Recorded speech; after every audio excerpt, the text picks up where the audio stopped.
time for Sports Wrap on 90.5 WASU FM.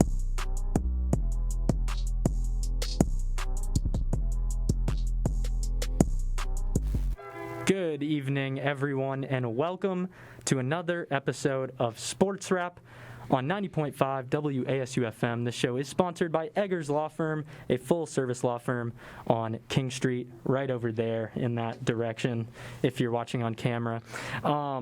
But welcome to Sports Wrap. I'm Ben Cole with my guests Matt Schweikert, Chris Affolter, Riley Carlson. We got a lot to talk about today, so let's just jump right into it because I want to have as much time as possible. First things first, NBA. Let's run through it super quick. Season's been getting underway here. Talking locally, Charlotte Hornets, which most people around here are fans of, they've lost 5 games in a row. They lost to the Lakers last night in overtime. It was pretty close, but what's going on with the Hornets, guys? I would say first of all with the Hornets, I'm not saying panic mode at the moment, but we have to come across with one win on the West Coast, and we keep getting into these big leads or these big deficits where we're down by 20, 25 and trying to come back, and we get in within 5, but you just can't. That's not how you win basketball games. You can't win basketball games like that, especially against good teams like the Lakers and the Clippers like we're playing. And Mason Plumley, our center, we just have a problem at the center position. Mason Plumley is a certified bum, and he should not be a starter in the league. He shouldn't. I mean, he can't get a rebound for his life, which is his job on this Hornets team. We don't need more offense. We need a rebounder. We need a rim protector, and at the moment, we don't have one. Yeah, going by the numbers, defense really seems to be like the weakest point for the Hornets. 26 in opponent field goal percentage. They're giving up 40. Opponents are shooting 47.2%. Paint defense is also just god awful. Opponents are making just over 65% of their shots in the paint. And I know you guys just went out and got Mason Plumlee. That's supposed to be an addition at center, but it really hadn't been very good. So I think it might be time to try to go and get someone better. I mean, Miles Turner has been one of the best defensive centers in the league for a couple years now, but he's also been on the trading block out of Indiana for a couple years. They've been trying to blow up that front court with Miles Turner and Domantas Sabonis for probably the last year or two. So maybe him. Serge Ibaka also available, maybe a good target. So I think it's time for the Hornets to think about going out and getting a true rim protector. Yeah, you said it with the defense. Hornets are the second highest scoring team in the league, which is great, but they are the worst defensive team in the league by points per game, and it's not particularly close. 4.5 point gap between them and the Memphis Grizzlies, which is the next worst team in the league defensively in terms of points per game. So they have got to figure things out on the defensive end. And that was a problem last year, too. They could not defend. And, yeah, Riley, you touched on it. Mason Plumlee has been a liability on both ends of the floor. He can't protect the rim. He can't make a free throw, so teams hack him in the fourth quarter. I mean, they've got to figure out the center position. It's starting to feel like the Hornets and their inability to figure out the center position is like the Panthers and their inability to figure out the offensive line. Like they got to figure out that end. I'm surprised we haven't seen more of Kai Jones, considering they traded up to get him in the first round. I want to see him and Nick Richards get some more minutes at the center position. And then the other thing that I think has been hurting the Hornets is that Terry Rozier's been banged up. The offense just looks so much different when he's on the floor and playing well, because it allows LaMelo Ball to play off the ball more. It gives them another certified shooter on the floor. You know, if LaMelo or Miles Bridges is your best shooter on the floor, you're going to be in trouble offensively, as great as those guys are. So Terry Rozier needs to get healthy, and they need to figure out the center position. Yeah, great points. And it's interesting, Riley, you brought up the rebounds. The Hornets actually won the rebound battle last night against the Lakers, still lost the game. But just looking at the Eastern Conference standings, I know this Hornets team had some promise coming into this year. You know, fans were excited. LaMelo Ball played great last year. Do you think this team figures it out and makes the playoffs this year? They're currently not in the playoffs, obviously. I think they're definitely in the playoff discussion. I think this year's a bust if we don't make the playoffs. So yeah, we're definitely a playoff team. We just got to figure it out. And the West Coast, historically we haven't been good on the West Coast. Yeah. So to get this West Coast trip out of the way, this whole losing part out of the way, our record doesn't indicate how good of a team we are. We've just been unlucky during this stretch, especially against the Lakers. I mean, we played a good Lakers team last night and lost by 3 in overtime. Yeah. So I mean, it's just a matter of playing good in the clutch, getting rebounds. I mean, we had rebounds last night, but that's an anomaly. But we don't have a rim protector, but just playing to the best of our abilities. And once we get back home on Friday against the Knicks, you'll see a different Hornets team. Oh, bing bong! I don't know about that one. That's tough. That'll be a close game. It'll be a close game. Yeah, I think the West Coast also has been historically tough for a lot of Eastern Conference teams, and especially when you got, like, look at all the teams coming out of the West. I mean, got the Suns, who also on the West Coast, they went to the finals last year, and then the Lakers and the Clippers, obviously, they're going to be really tough to go through, and yeah, that's all I got on that.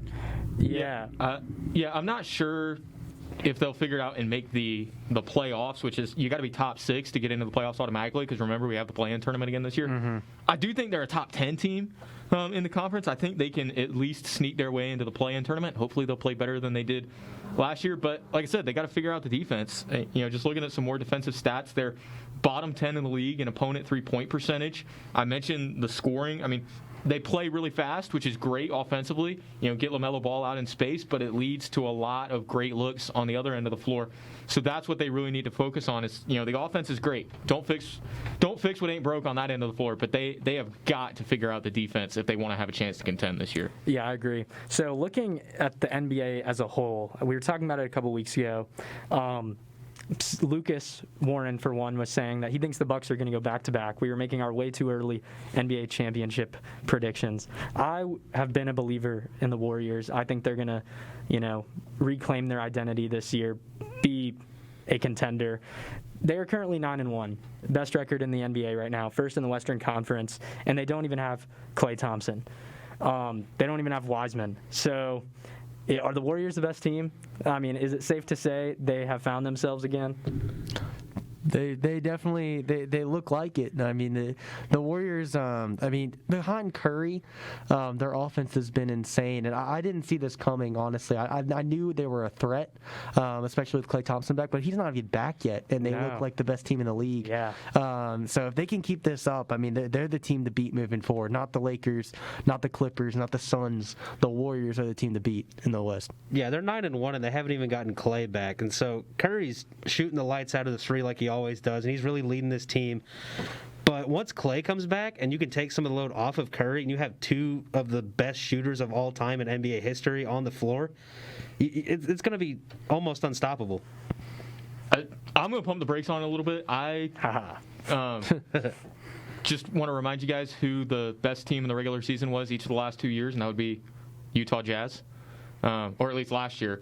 Best team in the league during the regular season, and then fizzled out in the playoffs. So yeah, but Utah doesn't have like the same championship pedigree that Golden State has. But they don't have much depth beyond Steph and Klay. Like I don't think Jordan Poole is an 18 points a game guy over a full season. Probably not. I'll give you that one. Give him credit. He's been only 28 minutes, and he's putting up 18 a game. He's playing well. It's just we're seeing guys put up numbers for this team. I mean, yeah, Steph's great. Like I'm a huge fan of Steph. I want to see how Klay looks when he comes back before I'm ready to call them a contender. Because, yeah, putting up regular season stats is great, and building up those wins is great, but they kind of did this last year, too. They had a quick start, and then they faded, and then they lost in the play-in tournament. So I just want to see, is Jordan Poole going to do this over a full season? Is Andrew Wiggins going to be not a huge liability on the defensive end of the floor? How is Klay going to look coming back and playing for the first time in, almost 3 years by the time he comes back? I'm in wait-and-see mode with them. I want to see if they can sustain this for more than 10 games, and I want to see how Klay looks when he comes back. Yeah, I think Klay will be fine. I mean, as a player, he's primarily a spot-up shooter, catch-and-shoot kind of guy. So his injuries were lower body, like knee injuries, stuff like that. So I don't think you're going to see his game change too much, really. He might not be able to cut as fast as he could before, but, you still get like a pick and pop off a shot. The thing with Klay, though, think about how valuable he was defensively for them. Right, and he's not going to have... When you tear an Achilles and he's not going to have the lateral speed. Yeah, he's not going to have the same value on the defensive end of the floor. And I think in the playoffs that can be kind of problematic, because if he is even just a half step slower, teams are just going to exploit that matchup, and they're going to go at him. Curry too. Right, and that's the other thing is Steph is as great as Steph is. He has shown that in the right matchup he can be attacked in the playoffs. So that's why I want to see how Clay looks. And again, Draymond Green's playing better than he has the last couple of years, so I want to see how real that is. Is Draymond Green really back to what he was 4 or 5 years ago? So there's just a lot of variables with them where I'm not comfortable anointing them as the best team in the league after 3 weeks. That's fair. Those are all valid concerns, but just seeing right now, they're 9-1 without Clay, without their starting center. I mean, they got Looney in there, who is doing nothing. I mean, Draymond isn't even like old Draymond. Like, this is crazy that they are 9-1 in my opinion with this roster. But nevertheless, moving on. Before we jump out of the NBA, I just want to say bing bong, let's go Knicks. 7-4 now. It's a new time in New York. I mean, that team is looking good, and they're going to give the Hornets some trouble, I can promise you. Cap. The Hornets. Okay, who on the Hornets can guard Julius Randle? Yeah, literally. Miles Bridges. We'll see. I'll tell you who can on the Wizards. It's probably Montrezl Harrell if he really needs to get the job done. Speaking of the Wizards, I forgot that Montrezl Harrell was even on the Wizards. Yeah, a lot of people did, and the Wizards are really flying under a lot of people's radar this year. They're 4th in the conference right now, and I think I'm going to chalk that up to a couple of things. One, they fired Scott Brooks and hired Wes Unseld Jr., son of former Bullets legend Wes Unseld. He took the Nuggets from 28th, or he was an assistant coach for the Nuggets last year and a few years before that. He took the Nuggets from 28th in the league defensively to 17 and 18 to 10th in 18-19. And last year, the Wiz were 20th in opponent field goal percentage. They're currently up to 5th in the league right now. And he's played a big part in the development of Nikola Jokic, Jamal Murray, and Michael Porter Jr. And he should be able to further develop guys like Kuzma, Rui Hachimura, Denny Avdia, and Daniel Gafford, who's really emerged as like a really good center for the Wizards to build around, and that's going to really help out Spencer Dinwiddie and Bradley Beal in the backcourt. And that's one thing the Wizards have needed for, like 6 years now, is a true center. And with Montrezl Harrell and Daniel Gafford, I think they really finally found that. Yeah, the Wizards are definitely looking impressive this year, and they don't have Russ Westbrook. So, wow, it's almost like Russ brings your team down, but I'm not going to get into that. Moving on, let's jump into college football. A lot to talk about. Week 10 wrapped up this past week. First things first, your App State Mountaineers rolled past Arkansas State 48-14. That was an easy game for App State. They were dominant the whole time. Shout out Stephen Jones Jr. 3 interceptions in the win. I mean, that was wild, just picking apart that quarterback. Yeah, I mean, you guys have anything to touch on that? That was a solid performance from App all around, I think. Yeah, that was that was the coming out party for our defense. I mean, we already knew our defense was really good, but that whole game highlight. The offense was. I mean, we did our normal thing. We ran the ball up their throat. We did really well, but the defense just it. There's a lot of confidence that they gained from this outing, and I'm excited to see them moving forward. Especially Stephen Jones. He hasn't made that crazy of an impact this year, and we were down on him on this show just a couple of weeks ago. Yeah, facts. So I mean, to see him bounce back like that, and to see our defense play this well is super encouraging. Yeah, I mean, it was another great outing from Nate Noel and Cam Peoples too. I mean, they had well over 300 yards rushing combined between the two of them. Stephen Jones obviously with the 2 pick sixes, and were we really expecting anything out of Arkansas State though? No, let's be honest. And we didn't even talk about it on the last show because we were like, this should be an easy win. Yeah, I do want to say though, it feels great to see us actually not struggle with a bad team. Because that was one of the big things that we complained about last year. Was we really struggled, especially on the road, with these teams that we should be putting away easily. That's been a problem for a couple of years now. Right. We get ranked, or we play a really big game against somebody like Coastal, and the next week just lose to the last team in the division. Yeah. We were in we got a good game from Texas State last year, who I think we were favored by 30 points winning that game. So I would say it feels great to see us finally just put away a bad team, and we've been doing that all season for the most part. I really do think that Louisiana game was a huge wake-up call for this team. I mean, they have looked fantastic ever since that. Yep. So, as much as it sucked to get blown out in that game, I think it could end up being a net positive for the season because that game, I think, turned into a turning point because, came out, looked great against Coastal, looked great against Arkansas State. So, yeah, it feels nice to It's going to be a huge chip on the shoulder for sure for the rest of the season. I'm sure Sean Clark's got the boys fired up about the game. He's like, hey, remember, we lost to these guys. We should have beat them. Right. Let's carry that momentum forward through the rest of the season. Yeah, App State in the driver's seat right now for another Sun Belt championship spot. They will be contending as long as they went out in conference, which they should. But moving on from that, the Wake Forest Demon Deacons dreams die in Chapel Hill, I guess. Wake Forest lost to UNC. Undefeated season no longer. We all picked Wake Forest to win that game last week on the show, so I know that was disappointing for us. Was this expected? I mean, maybe not to UNC per se, but was this expected for Wake Forest to lose? And do you think they spiral again and lose towards the end of the season? So I grew up a Carolina fan, and I was not expecting them to win that game. I was really, even though the defense gave up 55 points, they got stops when they needed to, which they have not done all season long. So kudos to Carolina for that performance. I did think it was coming eventually for Wake just because the defense is bad. Yeah, it's just bad. If you look at their last 5 games, they've given up 34-plus points in 4 of them.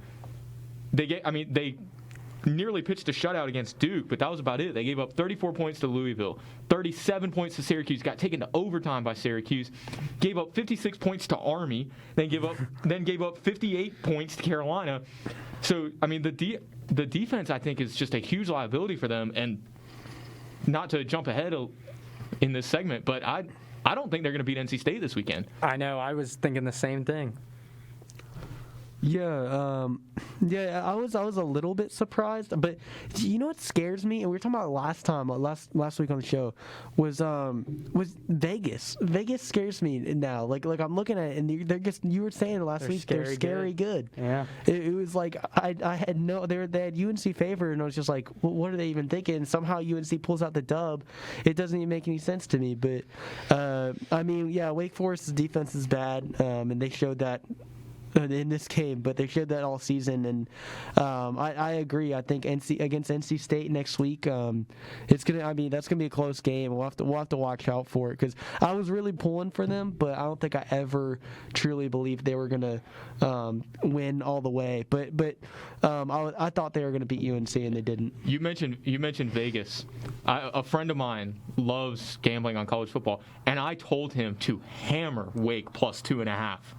Oh, gosh. I thought that spread was ridiculous. Last time that's why I put it on the pick'em segment last week. Yeah. I was like, I know this game doesn't seem like it should be close, but Vegas has UNC. Vegas favored. Knows, man. I could first of all, the over was the easiest pick ever in that game, but I could not believe Carolina was favored in that game. No. And then they're favored by 2.5 and they win by 3. Vegas is insane. Yeah. Did you want to add anything, Chris? I mean, just nothing really that's been already stated. We're gonna find out for sure if their conference championship hopes are dead when they take on NC State and Clemson. You can never count Clemson out. Just because they suck this year doesn't mean you can count them out of just a regular season game like that. Yeah, I think Wake Forest needs to finish this season strong because, they have Clemson and NC State coming up. Clemson's defense is still good. I mean, even though it's not normal Clemson, they're still good. And if they can get stops on that Wake Forest offense, they might win because Clemson scored 30 points in back-to-back games. Exactly. Their offense is kind of starting to get it together, and anyone can really score against Wake Forest. Army did it, so Army put up 56. And NC State's rush defense is very solid, so if they can stop Wake Forest a couple of times and get that going, I could definitely see Wake Forest dropping 2 more games and having a classic better than average season. That's the thing for me, because if you look at Carolina's defense, they made Jack Cohn look like a Heisman contender when they went up to Notre Dame. And Notre Dame's offense has not been awe-inspiring this year at all. Nope. And their defense was still able to pick off Sam Hartman a couple of times. And, again, they gave up 55 points, but they got timely stops. But NC State's defense is legit good. Even though they're banged up, NC State does have a good defense, and they have an explosive enough offense to keep up with Wake's offense. So I think Wake's at home, but I think it's just going to be disastrous, especially when you consider there might be a lot of NC State fans at that game. Yeah, it'll be packed for sure. It'll be 50-50. Certainly not a far drive for NC State fans. Right, and State has a pretty big alumni base. Oh yeah. Yep, they do have some passionate fans. So looking at the Big Ten, Purdue did it again. We picked that game too because, again, Vegas had Michigan State favored by a small margin. Purdue spoiler makers. Yeah, that's a good one. They really are the spoiler makers. I hope they beat Ohio State this weekend just for the memes. Me too. I hope not, because I want my prediction to stand correct. And I'm getting to that. But yeah, Purdue wins 40-29 over Michigan State. Michigan State's undefeated season comes to an end. And as I was just saying, my prediction is unfolding. A couple weeks ago, we were doing our midseason college football playoff prediction. I said Ohio State, they will win the Big Ten. It'll work itself out. They're the only team that can consistently score. Ohio State now at the top of the Big Ten, one-loss team, 5th in the country. Is it unfolding? Will Ohio State win the Big Ten now?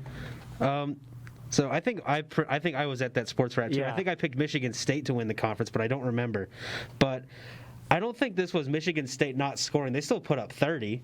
But I think this was a pretty big case of a quarterback having an absolute day. I mean, Aiden O'Connell at 40 for 54 with 536 passing yards and 3 touchdowns. So that's also fifth most all-time in Big Ten history. And then Demetrius Bell caught 11 passes for 217 and 2 touchdowns. And Purdue has also been an AP top 5 team 17 times while unranked, and that is the most all-time. Dang. So I don't think you can really count Purdue out against Ohio State. I mean, yeah, it took I think, I don't know, like, again, this is a very, very disappointing loss if you're a Michigan State fan. But it took a absolute perfect performance from Purdue's quarterback and their offense. So I just got to you got to tip your cap to Purdue. I mean, at some point, you just have to tip your cap to the other team. It's football, it's college football. Even in the NFL, any given Sunday, any given Saturday, a team can pull it out against any other team. So I think you just have to tip your hat to Purdue. They played probably their best game of the season. Yeah, I still worry about Ohio State's defense a little bit. Like, they haven't played a good enough team for me to like definitively say their defense has figured it out. But I also just want to say that like Purdue is so inconsistent. Like, they had a 3-game stretch, lose to Minnesota, blow out Iowa, get blown out by Wisconsin, and then after that they squeak by Nebraska, and then they put up 40 on Michigan State. So I have no idea which Purdue team is going to show up this weekend. If the version that shows up against Michigan State shows up, then Ohio State might be in trouble. I still like Michigan State to win the Big Ten just because I think Kenneth Walker is going to run all over that Ohio State defense. Like, I'm still in kind of wait-and-see mode with Ohio State, too, because I want to see their defense against a good offense, which we have not seen yet since they made those changes. Oh, you're talking about since changes? Yeah, because the Oregon game was what brought on those changes because they got shredded against Oregon. Yeah, and that's what I'm saying. That's why I got to give credit to Ohio State. The Big Ten, I mean, every other team they're not gonna make adjustments. They come same week in and week out, same offense, same defense. Ohio State, at least they change something. At least they make adjustments. And this is the only team, yes, their defense is worrisome, but it's the only offense that is going to score no matter what. They're going to put up at least 35 on Purdue, I imagine, unless they just absolutely shut them down and they don't have to score that much. But if it comes down to a shootout, like between any of these teams, I just don't see Ohio State losing, especially Michigan State. Michigan State should have lost to Michigan, and Michigan hasn't been great. Like Michigan gifted Michigan State that comeback win. So I don't know. Speaking of Michigan, do you guys think Harbaugh's job is in jeopardy? We talked about this last week. No, he's 2-13 for safety. Fire Harbaugh. So fire Harbaugh. The thing that worries me about Ohio State is their offense has a lot of empty calories. They'll put up a lot of yards, but won't turn it into points. Like C.J. Stroud threw for 405 yards against Nebraska, and they only scored 26 points. Go back to the Oregon game; he throws for almost 500 yards, and they don't even crack 30 points. So they've had some costly turnovers. It's valid. So that's the one thing that worries me about their offense is yes, they're very explosive, and they have tons of chunk plays. But they have struggled at times to turn it into points. That's valid. We'll just have to wait and see, I guess. Like you said, I'm in wait-and-see mode every year with the Big Ten. Going off of that, and this is what I really want to dive into, just in terms of recapping this week. Cincinnati had an unimpressive and very actually intense game win over Tulsa. Tulsa had a chance to tie it if they got the 2-point conversion, but they had the ball on the 1-yard line, fumbled, reaching over the goal line, brought up some discussion, but nevertheless, Cincinnati gets the win. The committee last week, college football playoff ranking, had them, 6th? I think they're 7th this week. Yeah, now. they were not. They're 7th in the. Oh, did they release the ranking? Oh, never mind. No, I was looking at CBS. Never mind. It wasn't the AP poll. I was going to say, I think the rankings come out in like an hour. Yeah. The new rankings will come out after the show. But the committee didn't feel the obligation to put them in that top 4, even though they're undefeated.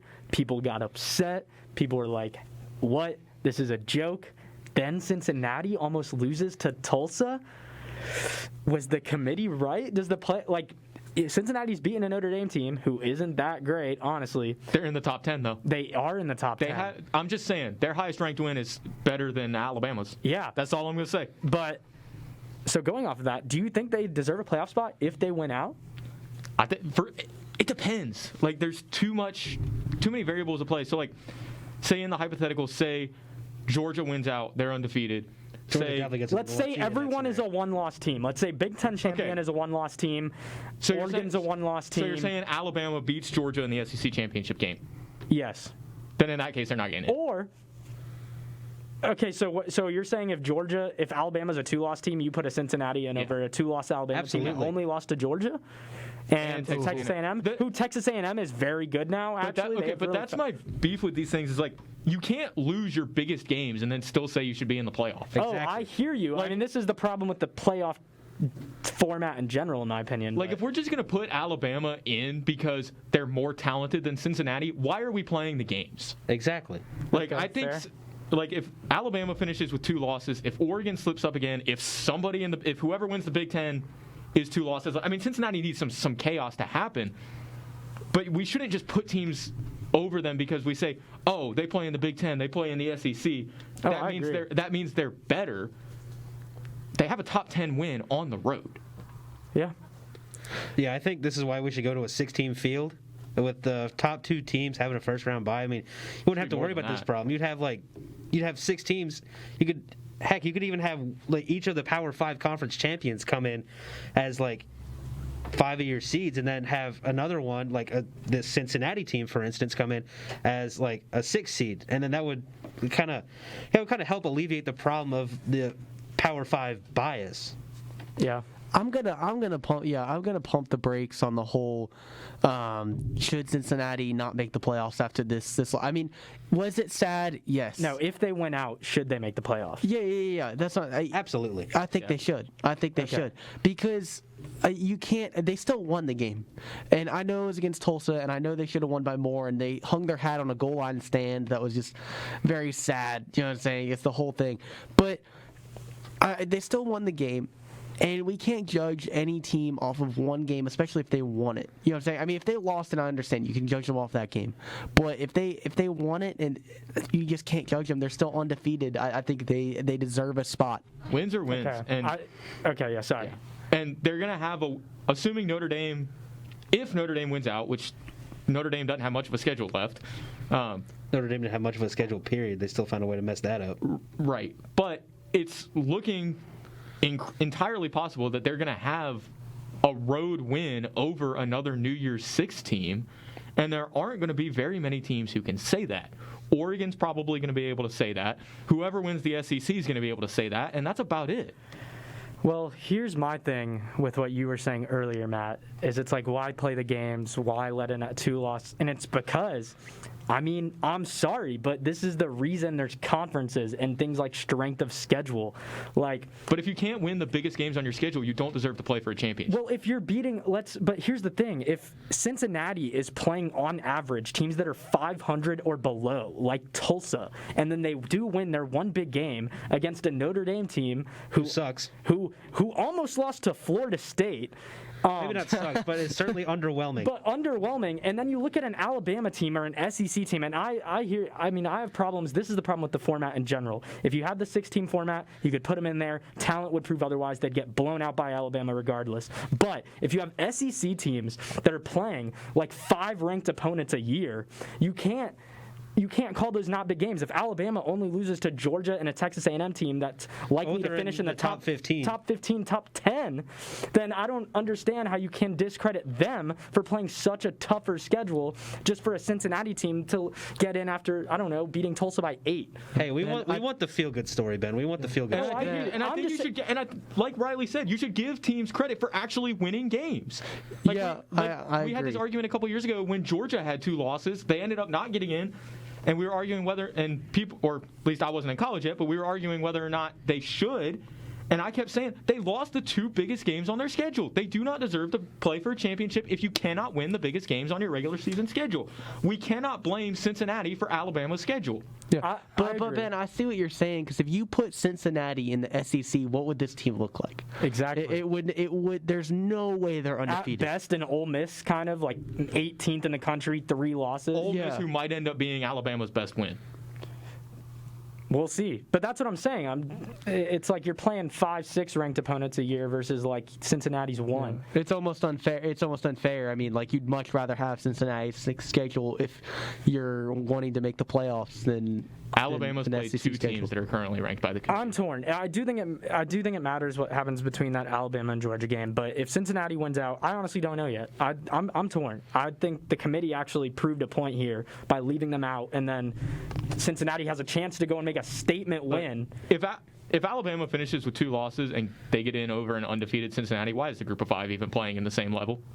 Like, the Group of 5 just needs to break. I mean, we already had an undefeated UCF that didn't make it, so I know. we've seen. I know. Yeah, we'll see where it goes. I mean, I hear you. I see both sides. I really do.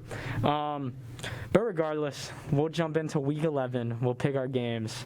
There are some good ones this week. First, Oklahoma, one of those teams that is undefeated right now in the playoff discussion.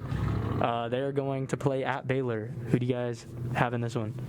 I want to hear y'all first before I'll go first. If you want. Let me go. Okay, Chris got it. I just want to get mine out of the way. You guys got the better takes. So I'm just going to go with Baylor on this one. They're stronger on defense. Bohannon doesn't throw too many picks. He's got 5 all season, and 2 of them were last game. And that was just a TCU defense that really had this team figured out. So I think you got to go with Baylor. It's a pretty easy decision for me. Yeah, Oklahoma's been playing with fire way too much this season. Like, we want to talk about Cincinnati's underwhelming wins. They have a better. I mean, Oklahoma has an even worse resume. Oh, I'm an than that. Oklahoma hater. Yeah, trust me. Oklahoma's been playing with fire way too much. They could have lost to Tulane. Probably should have lost to Texas. I mean, they've been cutting it close way too often, but they haven't really played a team good enough to punish them for it yet. But I think Baylor is good enough to punish them for it. And the fact that it's in Waco, I think, is going to be a pretty big advantage for Baylor. Yeah. Yeah, I would like to preface my original pick. Well, it was Oklahoma, and then it was Baylor, and then it went back to, and then it was Baylor again. So I'm gonna say, when going into the show though, at 6:59, my pick, or 5:59, my pick was Baylor. But since y'all are all saying Baylor, I want to go Oklahoma just because they're the 4th team in the country, and they have a chance to win. They definitely have more than a chance to win this game, and I honestly need wins in the win column right now on this That's fair. whole thing. So I'm going Oklahoma. Yeah, we all went 1 and 2 that picked last week. I'm at like 12 and 11 now. Every time I went 3 in a row, my picks like this week that should have been locked in fall through. But yeah, I like Baylor in this one for a lot of the factors that have kind of already been said. Oklahoma has been playing with fire, as Matt said. That's the best way to put it. They should have lost to Texas, but Texas offense ran it up early, exploited that defense that's weak, gifted them a comeback. 1-5 Kansas put up 17 unanswered in the first half, and if they had any, production whatsoever in the second half, they would have won that game. And now they play Baylor, who has 2 running backs that average over like 5.8 yards a carry. One of them averages over 7 yards a carry. You've got Bohannon and a quarterback that has 15 touchdowns with 5 picks. He's disciplined, smart with the football. Baylor's at home, and they're coming off of a tough loss in a rivalry against TCU. They're going to be angry. They're going to come out looking to upset an undefeated team, and they're going to do it. They're going to run it up early, and they're not going to let their foot off the gas like Texas and these other teams. They're going to finish it off. Oklahoma, 1 loss in the column after this week. Ooh. What Anyways. That was a hot take. Well, not even hot. Moving on, Texas A&M at Ole Miss. This is another one of those SEC matchups between some highly ranked teams. But yeah, what do you guys think? I got to go with Texas A&M here. Ole Miss let me down when I picked them against Auburn, so I guess don't want to pick them again. Bad juju. Which is totally going to be it's going to be hypocritical on this next pick after that. But I got to go Texas A&M. You know, I had picked Ole Miss going into this one, but I think I'm going to go with Texas A&M now. I didn't realize how high they were in the college football rankings, and I know the rankings don't always mean anything, but I think it kind of shows. They beat Alabama. Well, yeah, they beat Alabama. If they can beat Alabama, they can surely beat Ole Miss. Surely. Yeah. And Ole Miss has kind of disappeared in a lot of their big games. We thought that maybe they were a plucky team that could give Alabama some trouble, and they got blown out. Didn't look good against Auburn. Barely beat Arkansas when Arkansas was slumping. They're another team where I got to see them win a big game before I pick them. And Texas A&M has looked sensational since that Alabama game. So, yeah, I'm going to go with A&M. I agree. I was just about to say, Texas A&M, that Alabama game was literally their turning point. They found their stride as a team after that game. They have really played well since then, honestly dominating every game. Ole Miss, just inconsistent, like Matt and we all touched on. They're vulnerable. I think Texas A&M runs it up, puts a lot of points on the board, and wins this one too. Last game of the pick'em. We got Michigan at Penn State. I put this one in here. Penn State has not been very good this year, but they're favored by a point, guys. Vegas, who do you got? Going with Michigan State. They're going to be really hungry after last week's loss against Purdue, and like we said earlier, it took a perfect performance by Aiden O'Connell for Purdue to even get close to 30 points, and they obviously got past that. They got 40, but I think I really think Michigan State's going to come back. Yeah, I'm sorry, Michigan. Vengeance. It is Michigan, the University of Michigan. Oh. Whoops. Come on, Ben. Sent me the rundown. He had me all kinds of confused. Michigan State's got Maryland this week. Yeah. Never mind. Michigan State's going to win that game. But, yeah, I'm going to say Penn State in that case if they're playing Michigan. You think so? Yeah. That easy? That quick? Wow. Yeah. Vegas knows. Okay. Vegas knows, and this also seems like such a classic Jim Harbaugh game to lose. It does. Every game is a classic Jim Harbaugh game to lose. Start off incredible, and then finish 9-3. Yep. Like that is the Jim Harbaugh textbook. I mean, all right, so I have to go with Penn State, and purely because I don't trust Michigan, like we were saying. I know Penn State lost for me against Ohio State, but honestly, what was I expecting? Okay, I gave them, I expected too much out of them to be Ohio State. I understand. I put too much on them, but I'm not putting too much on them to beat Michigan, and I think they will take care of business at home against Michigan, against Harbaugh, and a Michigan team that's very, very, very shaky. Yeah, I'm not really picking Penn State. I'm picking against Michigan. That's totally fair, and I like that logic because I was about to say, talk about shaky. I mean, this Penn State team is just bad. They're just mediocre. They're probably the worst 6-3 team other than Wisconsin. Like, honestly, they beat Auburn when Auburn was just figuring it out. I don't know how they won that game, honestly, though. Penn State, you just played so terribly against Iowa in a game you should have won easily. You bum it up against Illinois in 9 or 8 overtimes. I can't even remember what it was. I mean, you can't score from the 2.5-yard line. You cannot score from the 2-yard line. That's just so bad. I think Michigan has too good of an offense. Penn State is not going to keep up with them. I actually like Michigan in this one. I just want to say one thing. You said Penn State is the worst 6-3 team. May I introduce you to the Minnesota Golden Gophers? Oh, wow. A Big Ten team. Why am I shocked? Wow. Dude, the Big Ten West is just a disaster, man. I mean, I honestly have a little bit of hate for the Big Ten in football, if you haven't noticed. Just a little bit? There's two just people in the doghouse for Ben, and it's Big Ten football and Russell Westbrook. Both of them share the same establishment. I am with him on the Russell Westbrook slander. Yeah. With Russell Westbrook playing for my team last year, I can hop on the Russell Westbrook hate. I could rant about him for hours. We could probably do an entire show on Russell Westbrook. Yeah. We could. Let's do it. But we are running out of time. Real quick, App has South Alabama up this week. I'm just kind of set the tone. South Alabama has improved. They're a much better team, but a big thing, Their disciplined and talented quarterback, Jake Bentley, who has 15 touchdowns, 5 interceptions, 70% completion percentage so far this season, was carted off in the last game with a serious injury. So Desmond Trotter will be starting for the team. He hasn't been bad so far. He's 21 for 34, 2 touchdowns and a pick, but he is a mobile quarterback that does pose some threats for this App State defense. What are the keys for the Mountaineers? Contain the QB run. I mean, we did the same thing against Louisiana Monroe a couple weeks ago, and we thought that was going to be a much tougher game than it ended up being because we worried about a mobile QB in that situation as well, and we clearly were able to come away with the win in that one, pretty much steamrolled their offense. Yeah, keep the momentum rolling, baby. Just keep it going. And keep the defense. The defense needs to stay as good as it was last week. It needs to keep that same intensity no matter who we're playing. The offense just needs to run the ball, and we're good. I think we're golden. I mean, this is a game that we should win, and we will win. I like it. Yeah, I think the big thing is, like you guys said, containing the quarterback because, mobile quarterbacks can give app trouble sometimes, so that'll be a big thing. And then just continue to run the ball like we have the last couple of games. That's a big thing for us.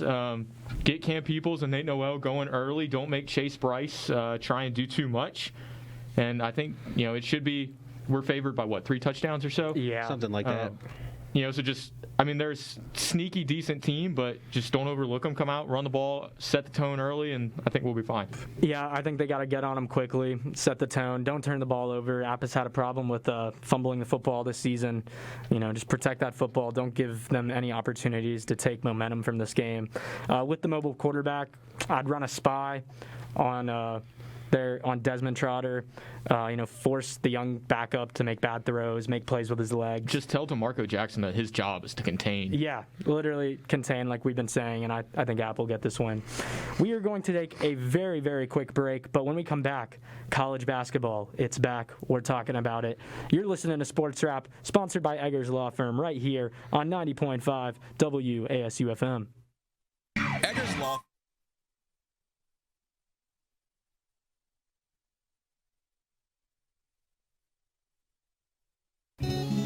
Life is a journey. We're told that there are mountains and valleys before us. A mountaineer trudges through. Where others see an obstacle, a mountaineer sees an opportunity. A mountaineer climbs tomorrow's mountains today. So what is a mountaineer? A mountaineer is you.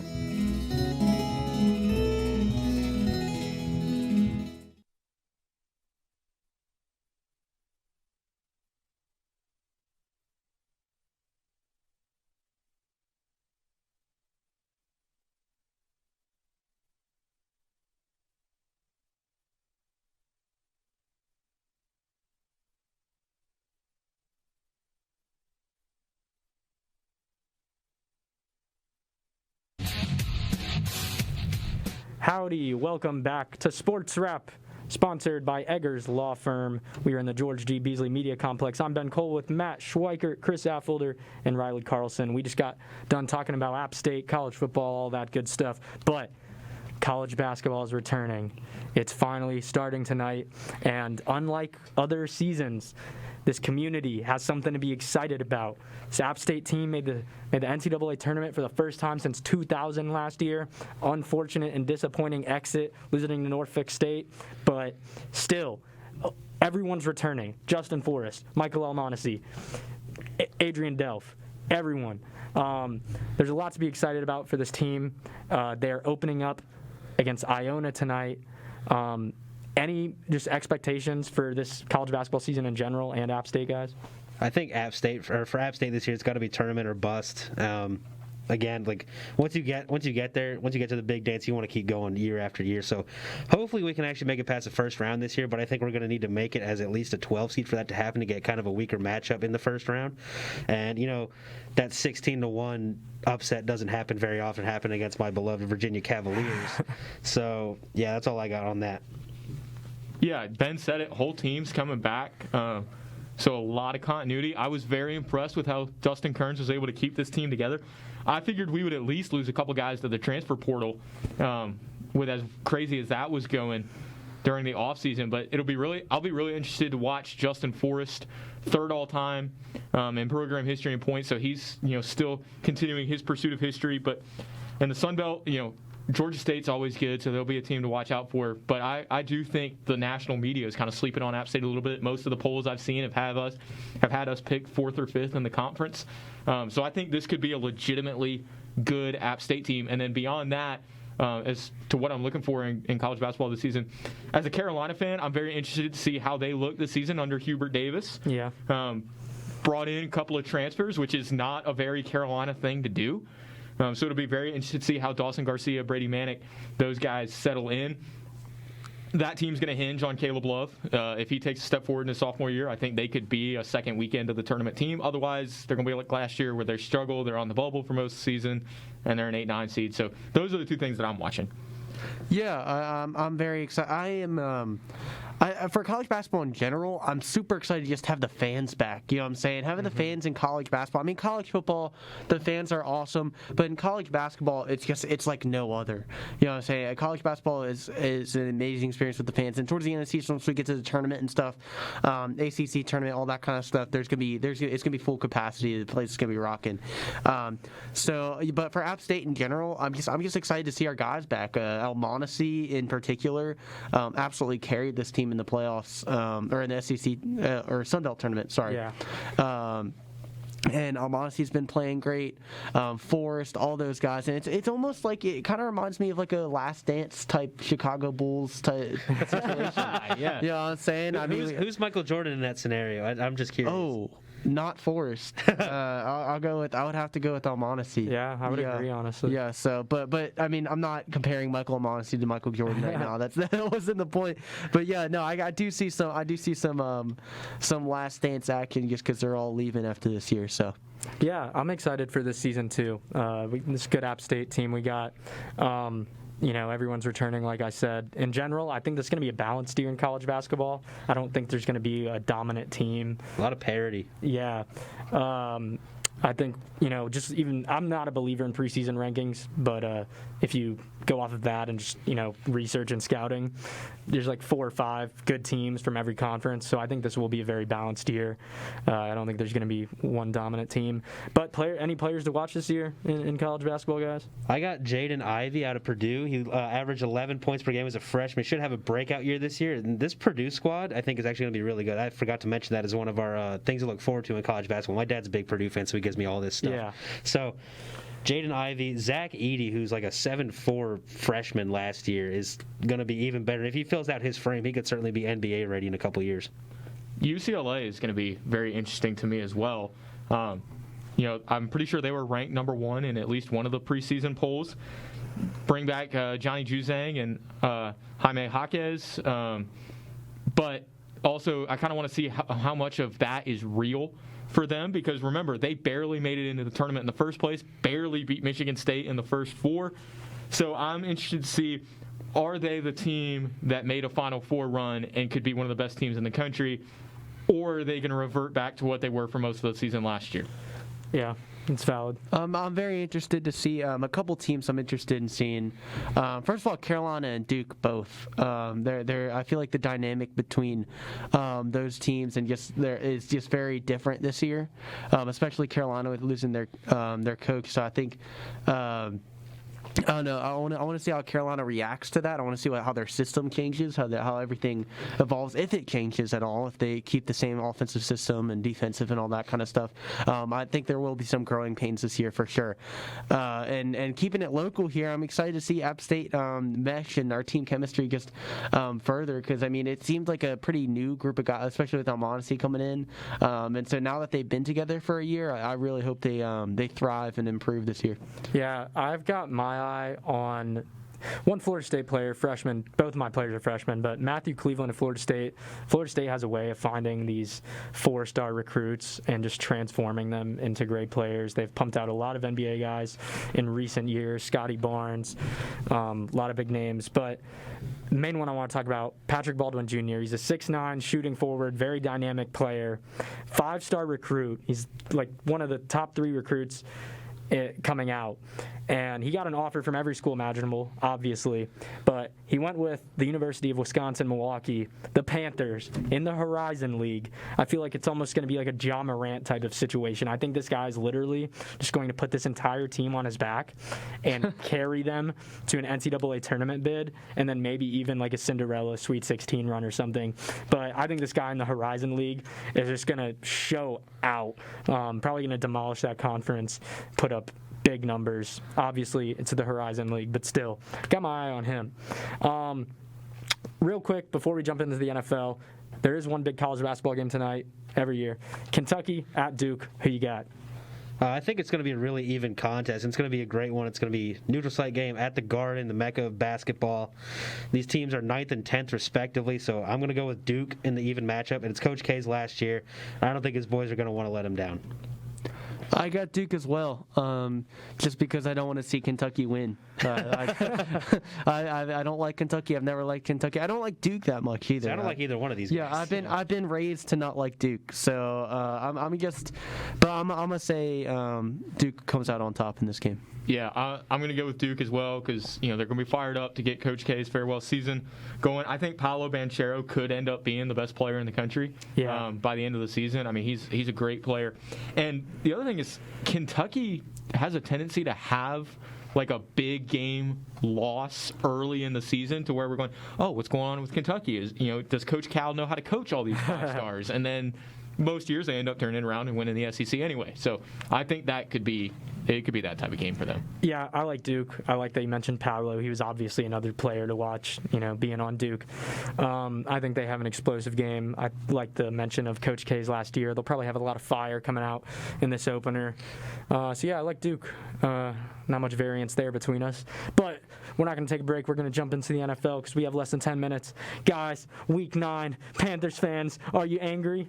I'm absolutely livid right now with the Carolina Panthers. Livid. And you look at the 2 of the 3 phases of this team. You look at the special teams; they're playing well. Zane Gonzalez hasn't missed a field goal in 5 games. You look at the defense; they scored all 6 points for us. You had the Stephon Gilmore pick which led to a field goal because our offense can't move more than a yard, and you have the fumble from strip sack against Mac Jones that led to another field goal, and that's all 6 of our points. We could have had Justin Fields, man. We could have had Justin Fields. And we didn't. And so Sam Darnold is just absolutely abysmal. He's making throws that a rookie makes. Not even a rookie makes. Not one to Ian Thomas that sailed over his head was a high school quarterback could have made that throw.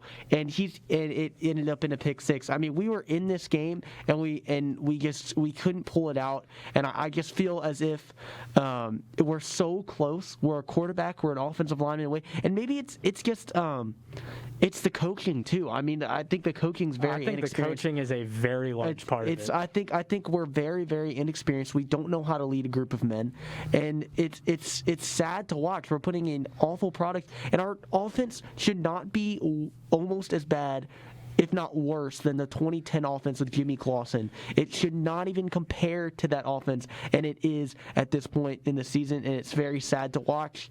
And it's almost like the Sam Darnold brought the Jets to us. I don't even know. Since Week 4 against the Cowboys, Sam Darnold has 4 touchdowns and 10 interceptions. Gross. I mean, that wonky slush. He has not thrown a touchdown pass since the Vikings game.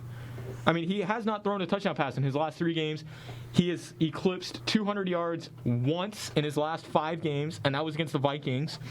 I mean, he had a passer rating of 26.3 against the Patriots this week.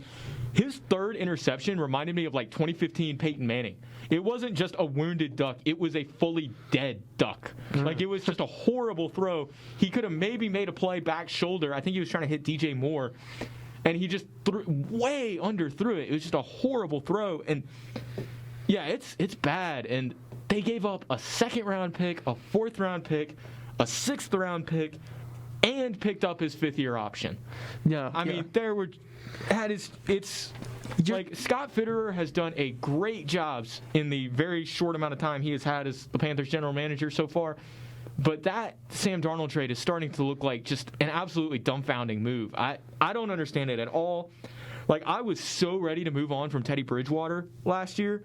Who just beat the Cowboys. And I miss nice. Teddy Bridgewater. Teddy Bridgewater couldn't push the ball downfield, but at least he didn't turn it over that much. Sam Darnold can't push the ball downfield or protect the ball. Yeah. Like, it's just horrible. Christian McCaffrey was the Panthers' leading rusher and receiver on Sunday.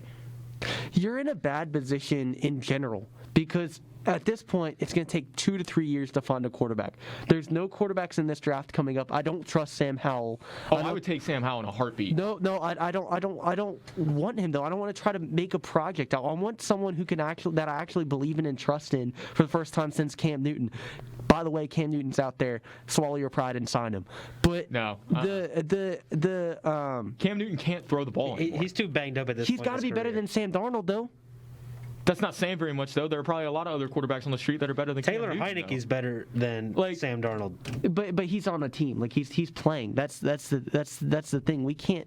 Well, there's nobody that we can sign right now. But then there's nobody in the offseason unless Deshaun Watson somehow. Which, by the way, I don't want to trade for him anyways. Yeah. But no way anybody trades. So for it him takes before 2 to the 3 legal years. stuff. It takes 2 to 3 years to get a quarterback, and then after that, our defense at that point, which is young now, is going to need to get paid. So you're in an absolutely awful, just purgatory type situation where you're not going to go to the playoffs for close to a decade, because our last time we went to the playoffs was 2017. I just don't see us making the playoffs for a while. And maybe I'm overacting, I don't know, but it just seems like from the coaching staff to the quarterback to the O-line, it just seems, and we don't have any draft picks, it just seems like it's a whole organizational thing, and it's just abysmal and a failure. Sam Darnold is guaranteed $18 million next year.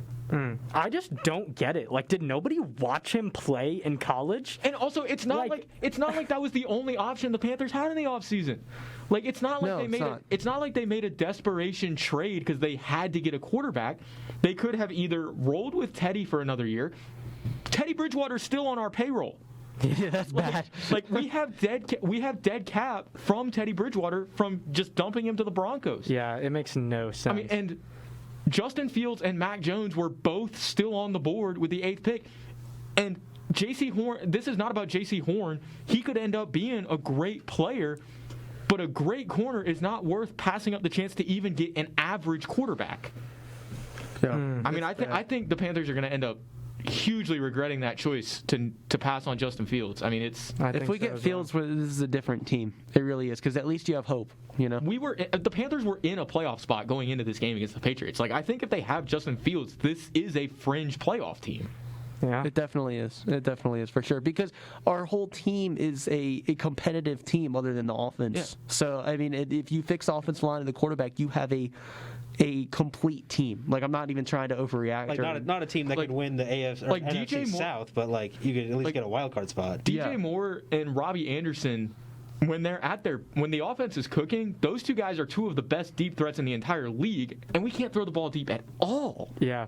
No. Panthers have some issues. Panthers, if you're listening, you got some people you can hire right here. Figure it out. We're looking for jobs. Yes, but before we end our show, let's go to our shout-outs. Oh, all right, cool. Yeah, I'll go with the doorbell ring threw me off. But no, I'll shout out my parents, my family, mom, dad, Amy Shay, my sister, and my mom up in Philly who's listening. I'm going to go ahead and shout out my family as well, and also my fiance who's asleep in her dorm right now. So shout out to all you guys. I love you.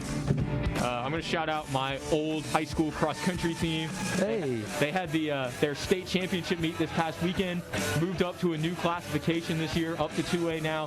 Still managed to finish 6th at the state meet. So shout out to the Franklin Academy boys for making the old guard proud. I have one more shout out. Go for it. Did you mention cross country? My cross country girls team won the 4A state championship that I ran for, which was super hype. So I'm happy for them. I got one more too before you go, Ben. I know Josh Scott will appreciate this one. Kyle Larson wins the NASCAR championship this Sunday, so congrats to Kyle Larson. Okay. Here, I'm going to run out of time. I'm going to have to restart it, but, yep, there it is. But my shout out, and I'm glad I have more time now. Sorry for running over. But Mackie Gallagher, former assistant sports director here at WASU, also my best friend and my bit partner. But he blew up doing a growl video, and then he was doing a PA announcement for the Carolina Panthers this past Sunday. He met Jake Delhomme and shook his hand, and Jake Delhomme said, "I can't believe I'm shaking the growl guy's hand." No way. You never know. I mean, life is crazy. Shout out Mackie, you deserve it, and all the good things. But that's going to do it for Sports Wrap. For Ben Cole, Matt Schweiger, Chris Affolter, and Riley Carlson, saying so long and see you Thursday. Good night.